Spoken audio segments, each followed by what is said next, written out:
Everyone, welcome back to my channel. Last ವಿಡಿಯೋದಲ್ಲಿ ನಾನು ನಿಮಗೆ ಮೂಲಂಗಿ ಸಾಂಬಾರು ರೆಸಿಪಿನ ತೋರಿಸಿದ್ದೆ. ಹಾಗೆ ಅದರಲ್ಲಿ ಸಿಗುವಂತಹ ಸೊಪ್ಪನ್ನು ಕೂಡ ವೇಸ್ಟ್ ಮಾಡ್ತೇನೆ, ಅದರಿಂದ ಒಂದು ಪಲ್ಯ ಕೂಡ ಮಾಡಬಹುದು. ಅದರಲ್ಲಿ ತುಂಬ ಪೊಟ್ಯಾಷಿಯಮ್ ಆಗಿ ದೇಹಕ್ಕೆ ಬೇಕಾದ ಇಮ್ಯುನಿಟಿಗಾಗಿ ಹಲವಾರು ಅಂಶಗಳಿಂದ ಕೂಡಿದೆ. ಸೊ ನಾವು ಈ ಸೊಪ್ಪನ್ನು ಯೂಸ್ ಮಾಡಿಕೊಂಡು ಒಂದು ಪಲ್ಯನ ಮಾಡಿ ತೋರಿಸ್ತಾ ಇದ್ದೀನಿ. ನಾವು ಯಾವುದನ್ನೇ ಸೊಪ್ಪನ್ನು ಯೂಸ್ ಮಾಡಿಕೊಂಡು ಯಾವುದೇ ರೆಸಿಪಿ ಮಾಡುವಾಗಲೂ ಕೂಡ ಅದನ್ನು ಫಸ್ಟು ನೀಟಾಗಿ ವಾಶ್ ಮಾಡ್ಕೋಬೇಕು. ನಾನಿಲ್ಲಿ ಅರಿಶಿನ ಹಾಕ್ಬಿಟ್ಟು ಸ್ವಲ್ಪ ಹೊತ್ತು ನೆನೆಸಿಡ್ತಾ ಇದ್ದೀನಿ. ಅದರಲ್ಲಿ ಏನಾದರೂ ಪೆಸ್ಟಿಸೈಡ್ಸ್ ಎಲ್ಲ ಹಾಕಿದರೆ ಅದು ಸ್ವಲ್ಪನಾದರೂ ಕಮ್ಮಿ ಆಗುತ್ತೆ. ಹಾಗೆ ಸ್ವಲ್ಪ ಉಪ್ಪನ್ನ ಕೂಡ ಹಾಕ್ಕೊಂಡು ಒಂದು 10 ನಿಮಿಷ ನೆನೆಸಿಟ್ರೆ ಮಣ್ಣು ಕೂಡ ಕೆಳಗಡೆ ಬಿಟ್ಕೊಳ್ಳುತ್ತೆ. ಆಮೇಲೆ ಚೆನ್ನಾಗಿ ತೊಳ್ಕೊಂಡ್ರೆ ನೀಟಾಗಿ ಮಣ್ಣೆಲ್ಲ ಹೋಗುತ್ತೆ. ಇನ್ನೂ ಒಂದು 2-3 ಸರಿ ತೊಳಿಬೇಕು. ತೊಳೆದ್ಬಿಟ್ಟಿದಾಗ ಸಣ್ಣಗೆ ಹಚ್ಚಿಟ್ಕೊಂಡಿದ್ದೀನಿ. ಹಾಗೆ ಇಲ್ಲಿ ಒಂದು ಮೀಡಿಯಮ್ ಸೈಜ್ ಈರುಳ್ಳಿನ ಹಚ್ಚಿಟ್ಕೊಂಡಿದ್ದೀನಿ. ಹಾಗೆ ಒಂದು 4 ಎಸಳು ಬೆಳ್ಳುಳ್ಳಿ, 2 ಹಸಿಮೆಣ್ಸಿನ್ಕಾಯಿನ ತೊಗೊಂಡಿದ್ದೀನಿ. ನಾನಿಲ್ಲಿ ಮೊದಲಿಗೆ ಹಸಿಮೆಣ್ಸಿನ್ಕಾಯಿನ ಒಂದು ಮಿಕ್ಸಿ ಜಾರ್ಗೆ ಹಾಕ್ಕೊಂಡು ಅದಕ್ಕೇ ಬೆಳ್ಳುಳ್ಳಿನ ಹಾಕ್ಕೊಂಡು ಈ ಥರ ತರಿಯಾಗಿ ರುಬ್ಕೊಳ್ತಾ ಇದ್ದೀನಿ. ಈಗ ಸ್ಟವ್ ಮೇಲೆ ಒಂದು ಬಾಣಲಿನ ಇಟ್ಕೊಂಡು ಇದಕ್ಕೆ 2 ಸ್ಪೂನ್ ಆಗೋಷ್ಟು ಕೋಕೋನಟ್ ಆಯಿಲ್ನ ಹಾಕ್ಕೊಳ್ತಾ ಇದ್ದೀನಿ. ಇದರಲ್ಲಿ ಪೊಟ್ಯಾಷಿಯಮ್ ಅಂತ ಅಲ್ಲ, ಐರನ್ನು, ಕ್ಯಾಲ್ಶಿಯಮ್ ಹಾಗೆ ದೇಹಕ್ಕೆ ಬೇಕಾದ ಹಲವಾರು ಪ್ರೋಟೀನ್ಸ್ ಇರುತ್ತೆ. ಡಯಾಬಿಟಿಸ್ನ ಕೂಡ ಕಂಟ್ರೋಲಲ್ಲಿ ಇಡುತ್ತೆ.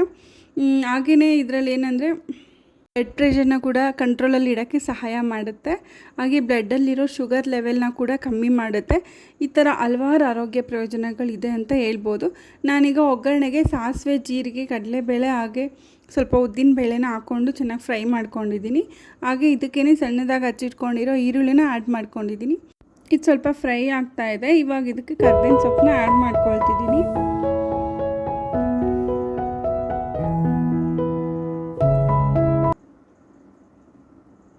ಈಗ ನಾವು ತರಿಯಾಗಿ ಪೇಸ್ಟ್ ಮಾಡ್ಕೊಂಡಿರೋ ಹಸಿಮೆಣ್ಸಿನ್ಕಾಯಿಗೆ ಬೆಳ್ಳುಳ್ಳಿ ಪೇಸ್ಟ್ನ ಹಾಕ್ಕೊಳ್ತಾ ಇದ್ದೀನಿ. ಇದೊಂದು ಫ್ಲೇವರ್ ಚೆನ್ನಾಗಿರುತ್ತೆ.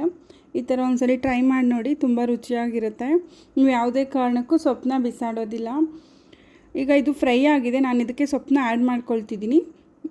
ಎಲ್ಲ ಸೊಪ್ಪನ್ನ ಆ್ಯಡ್ ಮಾಡಿಕೊಂಡು ಚೆನ್ನಾಗಿ ಸ್ವಲ್ಪ ಫ್ರೈ ಮಾಡ್ಕೊಳ್ಳಿ. ಇದರಲ್ಲೇ ನೀರು ಬಿಟ್ಕೊಳ್ಳುತ್ತೆ, ನೀರು ಹಾಕೋ ಅವಶ್ಯಕತೆ ಇರೋದಿಲ್ಲ. ನಿಮಗೇನಾದರೂ ಸ್ವಲ್ಪ ಅದು ಫ್ರೆಶ್ ಆಗಿದ್ದರೆ ಅದರಲ್ಲೇ ನೀರು ಬಿಟ್ಕೊಳ್ಳುತ್ತೆ. ಏನಾದರೂ 2-3 ದಿನ ಇಟ್ಟಿದ್ರೆ ಅದರಲ್ಲಿ ನೀರು ಬಿಟ್ಕೊಳ್ಳಲ್ಲ. ಆ ಥರ ಇದ್ದಾಗ ಸ್ವಲ್ಪ ನೀರನ್ನ ಆ್ಯಡ್ ಮಾಡ್ಕೊಂಡು ಬೇಯಿಸ್ಕೋಬೋದು. ಒಂದ್ಸರಿ ಚೆನ್ನಾಗಿ ಮಿಕ್ಸ್ ಮಾಡಿಕೊಂಡು ಮುಚ್ಚಿಬಿಟ್ಟು ಒಂದು 5 ನಿಮಿಷ ಅದೇ ಹಂಗೆ ಬಿಟ್ಬಿಡೋಣ. ಆವಾಗ ಚೆನ್ನಾಗಿ ಬೆಂದ್ಕೊಳ್ಳುತ್ತೆ. ನೋಡಿ, ಇವಾಗ ಒಂದು 50% ಬೆಂದಿದೆ. ನಾನು ಸ್ವಲ್ಪ ಇನ್ನೊಂದು 5 ನಿಮಿಷ ಹಂಗೆ ಮುಚ್ಚಿಬಿಟ್ಟು ಬಿಡ್ತಾಯಿದ್ದೀನಿ. ಇದಕ್ಕೆ ಸ್ವಲ್ಪ ಉಪ್ಪನ್ನ ಕೂಡ ಆ್ಯಡ್ ಮಾಡ್ಕೋಬೇಕು. ಆದರೆ ಸೊಪ್ಪಿಗೆಲ್ಲ ಯಾವಾಗಿದ್ರೂ ಲಾಸ್ಟಲ್ಲಿ ಉಪ್ಪನ್ನ ಆ್ಯಡ್ ಮಾಡ್ಕೋಬೇಕು. ಯಾಕೆಂದರೆ ನಾವು ಹಾಕಿರೋ ಪ್ರಮಾಣಕ್ಕಿಂತ ಫ್ರೈ ಆದಮೇಲೆ ಕ್ವಾಂಟಿಟಿ ಕಮ್ಮಿ ಆಗುತ್ತೆ. ಸೊ ಉಪ್ಪನ್ನ ಲಾಸ್ಟಲ್ಲಿ ಹಾಕ್ಕೊಳ್ತೀವಿ. ಒಂದು ಅರ್ಧ ಸ್ಪೂನ್ ಆಗೋಷ್ಟು ಉಪ್ಪನ್ನ ಆ್ಯಡ್ ಮಾಡ್ಕೊಳ್ತಿದ್ದೀನಿ. ಆ್ಯಡ್ ಮಾಡಿಕೊಂಡು ಒಂದ್ಸರಿ ಚೆನ್ನಾಗಿ ಮಿಕ್ಸ್ ಮಾಡ್ಕೊಳ್ಳಿ. ಹಾಗೆ ಇದಕ್ಕೆ ಸ್ವಲ್ಪ ತೆಂಗಿನಕಾಯಿ ತುರಿ ಕೂಡ ಬೇಕಾಗುತ್ತೆ. ನೀವು ಬೇಕಂದರೆ ಕಡಲೆ ಬೀಜ ಕೂಡ ಫ್ರೈ ಮಾಡಿ ಪೌಡರ್ ಮಾಡಿ ಹಾಕ್ಕೋಬೋದು. ಅದು ಕೂಡ ಚೆನ್ನಾಗಿರುತ್ತೆ. ನಾನಿಲ್ಲಿ ತೆಂಗಿನಕಾಯಿ ಯೂಸ್ ಮಾಡಿಕೊಂಡೇ ಮಾಡ್ತಾಯಿದ್ದೀನಿ. ಇದಕ್ಕೆ ಒಂದು ಸ್ವಲ್ಪ ತೆಂಗಿನಕಾಯಿನ ಆ್ಯಡ್ ಮಾಡ್ಕೊಳ್ತಿದ್ದೀನಿ, ತುರಿದಿರೋದು. ಈಗ ಒಂದು ಸ್ವಲ್ಪ ಚೆನ್ನಾಗಿ ಮಿಕ್ಸ್ ಮಾಡಿ ಒಂದು 2 ನಿಮಿಷ ಬಿಟ್ಟರೆ ಇದು ರೆಡಿ ಆಗುತ್ತೆ. ನೋಡಿದ್ರಲ್ವ ಎಷ್ಟು ಈಸಿಯಾಗಿ ನಾವು ಮೂಲಂಗಿ ಸೊಪ್ಪಿನ ಪಲ್ಯನ ಮಾಡ್ಕೋಬೋದು ಅಂತ. ಇದರಿಂದ ದೇಹಕ್ಕೆ ಇಷ್ಟು ಪ್ರಯೋಜನ ಇದೆ ಎನ್ನುವಾಗ ನಾವು ಯಾಕೆ ಅದನ್ನು ಬಿಸಾಡಬೇಕಲ್ವ. ಮನೆಯಲ್ಲೇ ಆರೋಗ್ಯ, ಅಡುಗೆ ಮನೆಯಲ್ಲೇ ಆರೋಗ್ಯ, ಅಂಗೈಯಲ್ಲೇ ಆರೋಗ್ಯ ಅಂತ ಹೇಳ್ತಾ ಈ ವಿಡಿಯೋ ನಿಮಗೆ ಇಷ್ಟ ಆಗಿದೆ ಅಂತ ಭಾವಿಸ್ತಾ ಇದ್ದೀನಿ. ಇಷ್ಟ ಆಗಿದರೆ ದಯವಿಟ್ಟು ಒಂದು ಲೈಕ್ ಮಾಡಿ. ಹಾಗೆ ನಿಮ್ಮ ಫ್ರೆಂಡ್ಸ್ ಆ್ಯಂಡ್ ಫ್ಯಾಮಿಲಿ ಜೊತೆ ಈ ವಿಡಿಯೋನ ಶೇರ್ ಮಾಡೋದಂತೂ ಮರಿಬೇಡಿ. ಇನ್ನೂ ಯಾರಾದರೂ ಸಬ್ಸ್ಕ್ರೈಬ್ ಮಾಡದೆ ನೋಡ್ತಾ ಇದ್ದರೆ ದಯವಿಟ್ಟು ಸಬ್ಸ್ಕ್ರೈಬ್ ಮಾಡ್ಕೊಂಡು ನೋಡಿ. ಮತ್ತೊಂದು ವಿಡಿಯೋದಕ್ಕೆ ಮತ್ತೆ ಸಿಗ್ತೀನಿ.